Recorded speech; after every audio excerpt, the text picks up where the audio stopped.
Olá amigos, estamos mais uma vez por aqui, dando continuidade à nossa videoaula. E neste vídeo daremos foco aos detalhes do cone primeiramente e depois da nossa garrafinha. Vamos nesse momento avaliar os ângulos dessas faixas e as espessuras, considerando os que estão na frente e os que estão mais atrás.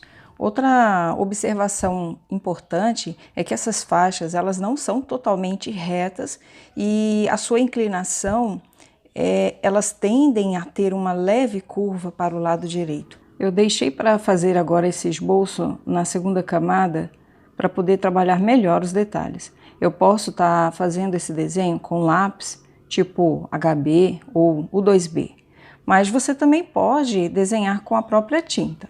Outra alternativa também é usar lápis de cor, né? Ou lápis pastel, onde ele não vai ter problema em misturar com a tinta.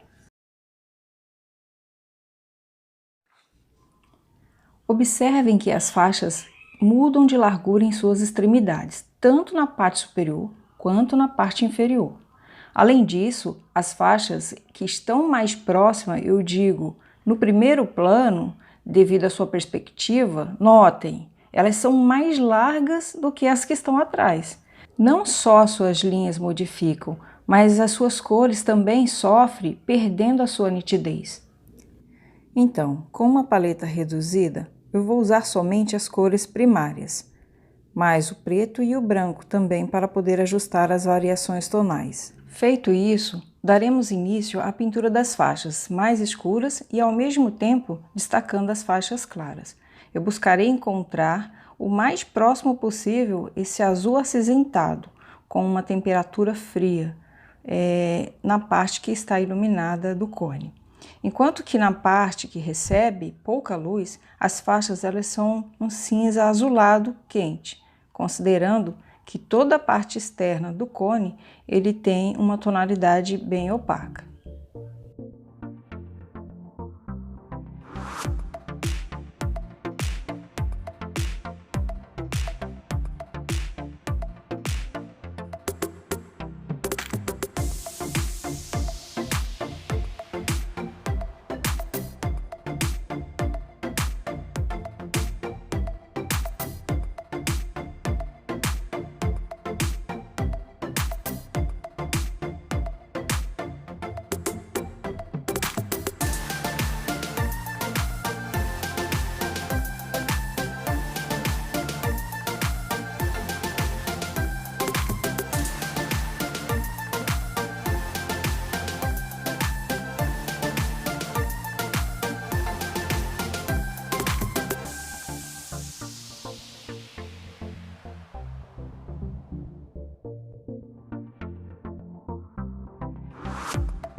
Já ao final do nosso cone, vou realçando também as suas sombras projetadas.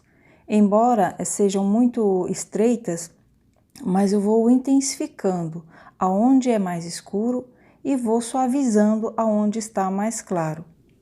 No dia seguinte, para mais uma próxima sessão, eu percebo a necessidade de mais um ajuste no cone, nos seus tons e na temperatura das suas cores.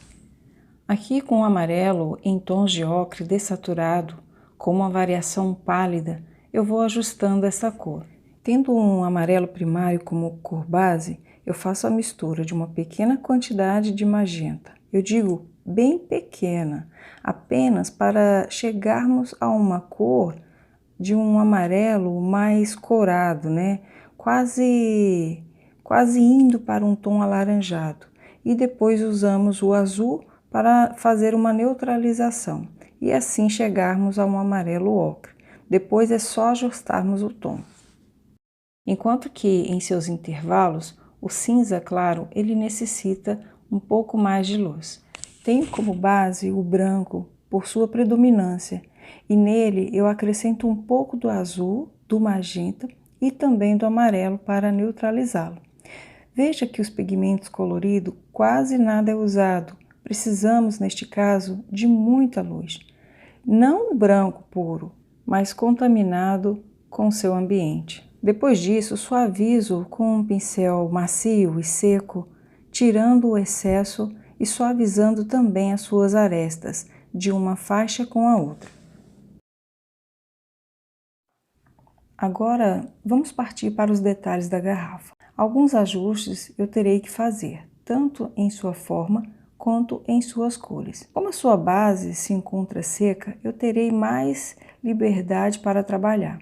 Isso vai lhe dar mais segurança. Percebo que nessa faixa principal, preciso aquecê-la com amarelo mais dourado. Com a mesma cor eu aproveito para fazer as outras faixas mais estreitas. Sempre com muita cautela, né? Não preciso ter muita pressa, porque é um momento em que exige de você mais concentração. Às vezes é necessário até, nesse momento, você segurar um pouco a sua respiração para poder fazer essas faixas. E aí eu vou sempre observando aonde tem brilho, um ponto, uma luz, né?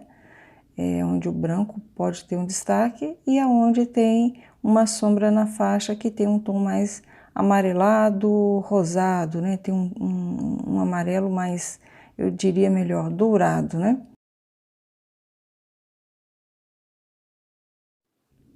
Outra preocupação que eu devo ter também é com as bordas, essas linhas, né, do recorte da figura. Eu não posso deixar ela numa cor muito intensa, em contraste com o fundo. Então, eu estou buscando aqui uma cor mais opaca, um pouco mais desbotada, para que ela não fique tão recortada, né, e dê para ela uma sensação de mais naturalismo, né? Até mais realismo. Então, estou quebrando um pouquinho. Geralmente isso você consegue também na primeira camada, mas como eu não fiz, fui fazendo em sessões diferentes, né? A tinta seca e aí no acabamento eu tenho que tentar quebrar um pouco essa linha. Não desmanchar, é quebrar um pouco o corte, para não parecer que você recortou e colou uma figura sobre esse cenário.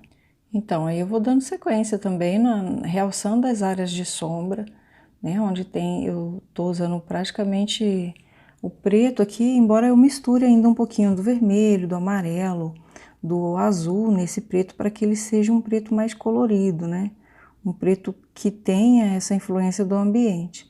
E conforme eu vou me aproximando do ponto de luz ou áreas em que tenha alguma luz refletida, né?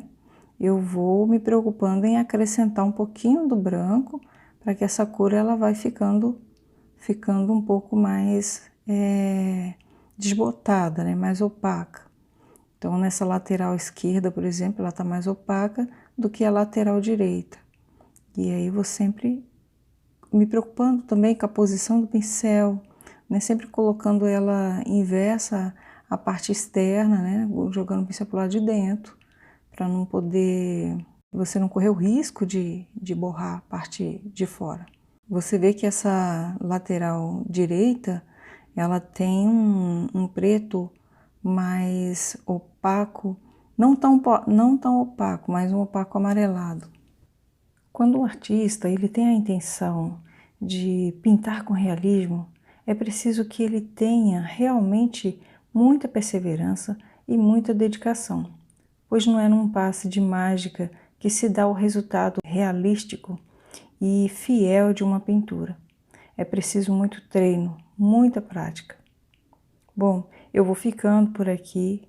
Ainda não chegamos ao fim da nossa pintura, da nossa natureza morta, mas estamos bem próximos. Vou deixando aqui meus agradecimentos pela atenção e pela companhia de vocês. Até a próxima e um forte abraço.